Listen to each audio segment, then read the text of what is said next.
Welcome to the Deep Dive. Today, we're tackling a topic quite a few of you have asked about, acupuncture. Think of this as, well, your shortcut to understanding this ancient healing practice. We've got a fantastic resource here, Acupuncture Unplugged.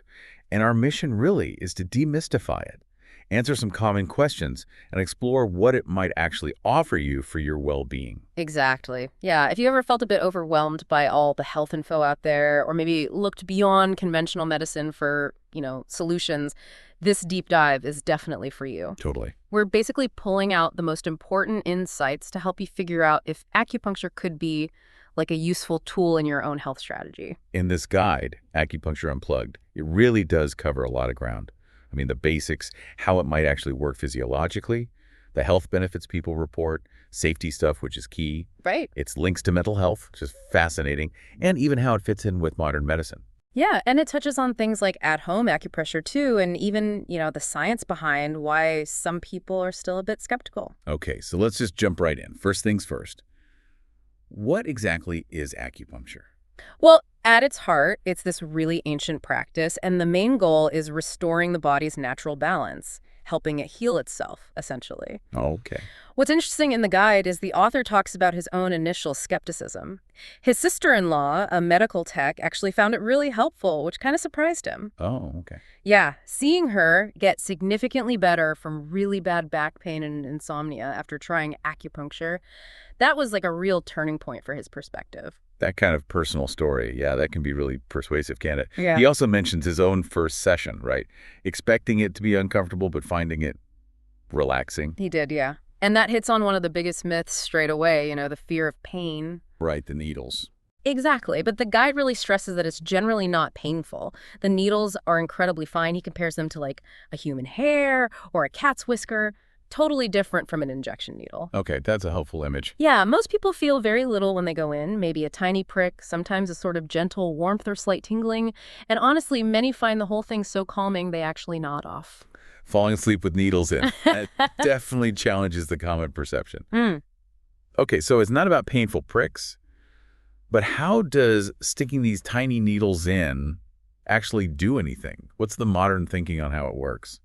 Right, and this is where it gets really compelling because modern science is starting to understand, mechanisms behind what traditional practices observed for centuries. Okay. So one key idea is how it influences the nervous system.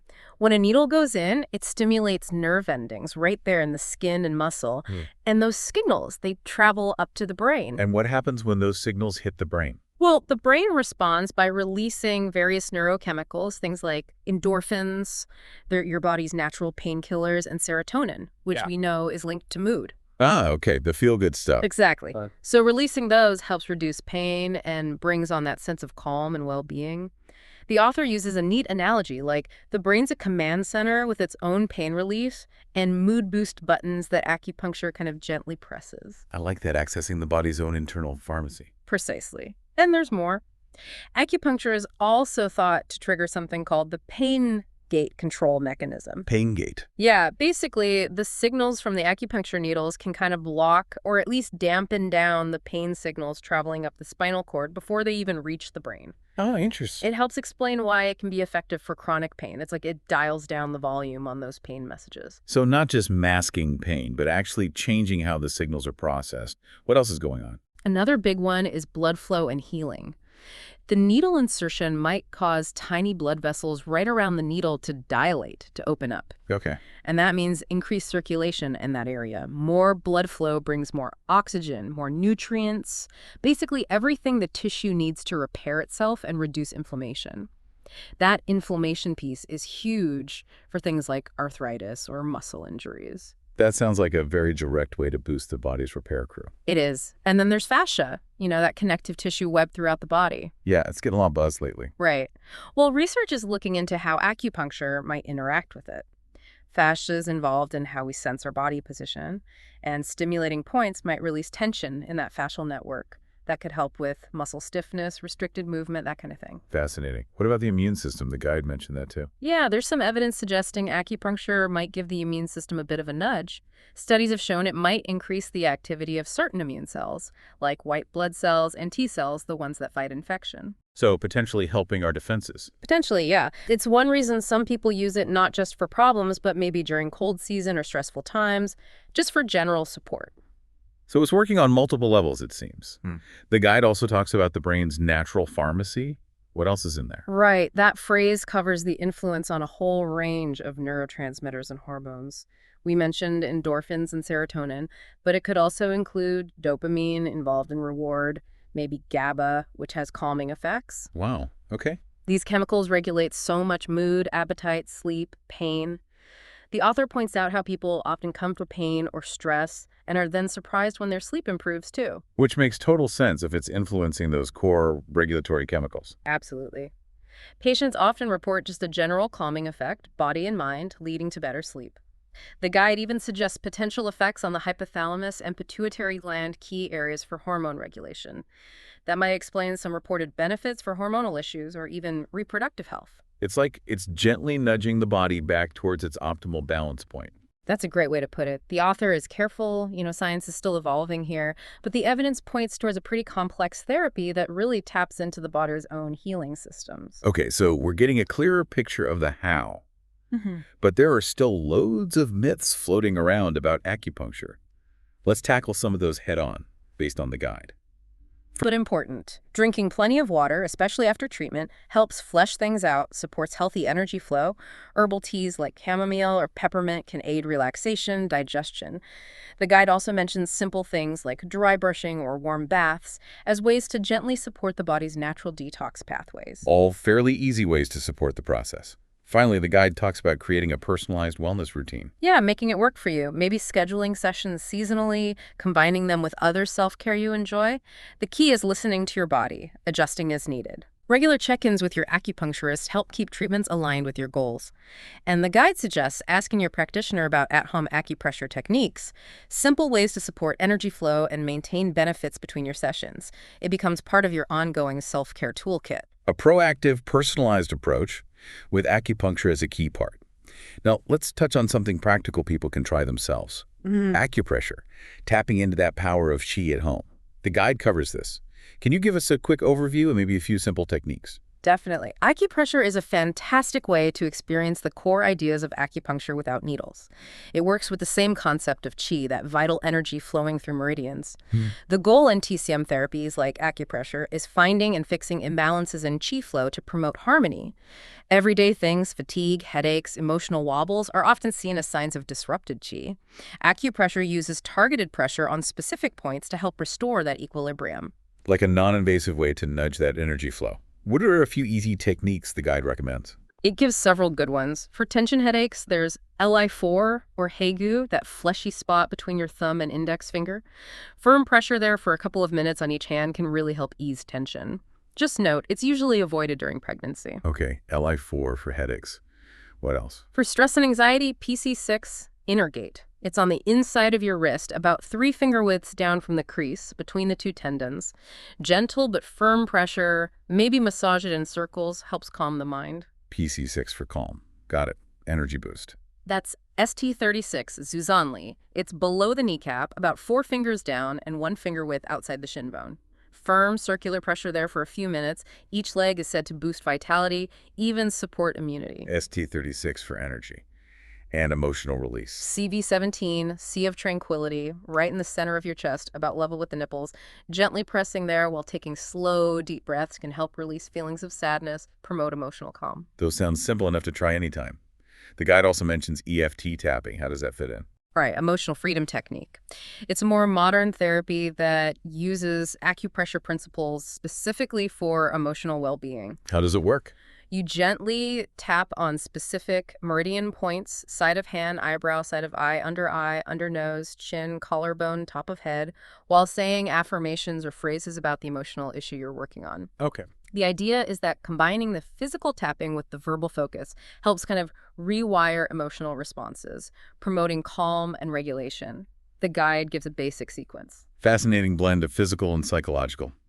Lastly, the guide stresses supporting qi through daily habits beyond specific techniques. What are the key takeaways there? Yeah, you don't always need direct intervention. Simple daily habits make a difference. Deep breathing, like diaphragmatic breathing, enhances lung function, promotes relaxation, supports qi flow. Gentle movement yoga, tai chi, qigong gets qi circulating, relieves stagnation and tension. Staying hydrated, basic but essential for all body processes, including energy flow. And mindfulness, even just a few minutes of meditation or mindful awareness, calms the mind, fosters inner harmony, which is key for balanced qi. The guide links lungs to grief again, showing how breath and movement help process emotions, supporting that smooth qi flow. A truly holistic way to nurture our energy, direct techniques plus supportive lifestyle. Now, inevitably, there's skepticism around practices like acupuncture. The guide tackles science and skepticism. What are the common criticisms, and what's the scientific view? Yeah, important to address this. Despite its long history and many positive reports, acupuncture does face skepticism in modern medicine. A big criticism is often the perceived lack of hard scientific evidence, and the argument that effects are mostly placebo. Right, the idea that you feel better just because you expect to feel better. Exactly. Skeptics often suggest relief comes from belief in the treatment, not the needles themselves. How does the scientific community respond to that now? Well, the placebo effect is real and powerful in all medicine, that's acknowledged. But there's a growing body of research supporting acupuncture's effectiveness for specific things, especially chronic pain, stress reduction, nausea relief. Modern tools like brain scans actually show measurable changes in brain activity and blood flow when acupuncture points are stimulated. So while, yes, more large-scale, rigorous trials are always needed for wider acceptance, science is increasingly recognizing real therapeutic effects. Some providers remain cautious, partly because the how doesn't always fit neatly into standard Western biomedical models. That mechanism question seems key. What about the placebo effect itself in acupuncture studies? The guide had interesting points there. Yeah, it's complex. Some studies show even sham acupuncture needles in wrong places or not inserted deeply can sometimes produce positive results. Really? It suggests factors beyond just precise needling might be at play. Things like the relaxation from the treatment setting, the interaction with a caring practitioner. These likely contribute too. It makes it hard to cleanly separate specific needle effects from the overall therapeutic encounter and placebo response. Nuanced stuff. Another point fueling skepticism is sometimes standardization and regulation. That's a valid point. While most developed countries have licensing for acupuncturists, there can be variations in training depth, certification, techniques used. Like how? For example, in the U.S., licensed acupuncturists have extensive training. But other professionals, maybe some chiropractors or PTs, might offer acupuncture or dry needling with much less training. This variability raises discussions about who's qualified and ensuring consistent safety and standards. Makes sense. Consistency and training are vital. What about insurance and accessibility? How does that play into public perception? It plays a big role. Where insurance doesn't cover acupuncture widely, it becomes an out-of-pocket expense, limiting access for many. And that lack of accessibility can feed skepticism or keep it from being integrated more broadly. But the trend is shifting. Some insurers are starting to cover it, especially for chronic pain, recognizing it can be cost-effective compared to long-term meds. More coverage would definitely improve access and likely boost acceptance. So greater coverage could mean wider use and acceptance. What's the overall outlook then? Ongoing research, future role? Interest is definitely still growing. Research is getting more sophisticated, looking at impacts on the nervous system, immune system, even gene expression using tools like fMRI. Okay. There's interest in its potential for things beyond pain, autoimmune issues, mental health, metabolic diseases. As research gets stronger, its evidence base will likely solidify, potentially expanding its role in conventional medicine. Really, acupuncture's evolving role reflects that bigger shift towards integrative medicine, combining the best of different approaches. So despite debates, the direction seems to be towards greater understanding and integration. Exactly. It's a growing recognition that maybe a more comprehensive approach, valuing both traditional wisdom and modern science, offers the most benefit. Well, this has certainly been a thorough deep dive into acupuncture, thanks to the insights from Acupuncture Unplugged. If we were to sum up the key takeaways, acupuncture is this really multifaceted practice, ancient roots, but with growing modern scientific backing for its mechanisms and benefits. It seems to work through various interconnected pathways, offering potential help for a wide range of physical and mental health issues. Crucially, with qualified licensed practitioners, it's generally very safe and can be thoughtfully integrated into your health plan. Right. And while research is ongoing and some skepticism remains, its value as a complementary therapy is definitely gaining recognition. Absolutely. So, if anything we've talked about today has sparked your curiosity, we really recommend checking out the resource guide and Acupuncture Unplugged. It's got suggestions for further reading, websites, organizations, ways to find qualified practitioners near you. Yeah, definitely worth exploring further if you're interested. Maybe research some licensed acupuncturists locally, or even just try some of those simple at-home acupressure techniques we discussed. And on that note, here's a final thought to leave you with. As the scientific evidence grows, and considering acupuncture's incredibly long history across so many cultures, how might our whole understanding of the body's own amazing ability to heal continue to evolve as we keep bridging that gap between ancient traditional wisdom and modern scientific discovery? Something to ponder for sure. It really is. Thank you so much for joining us for this deep dive.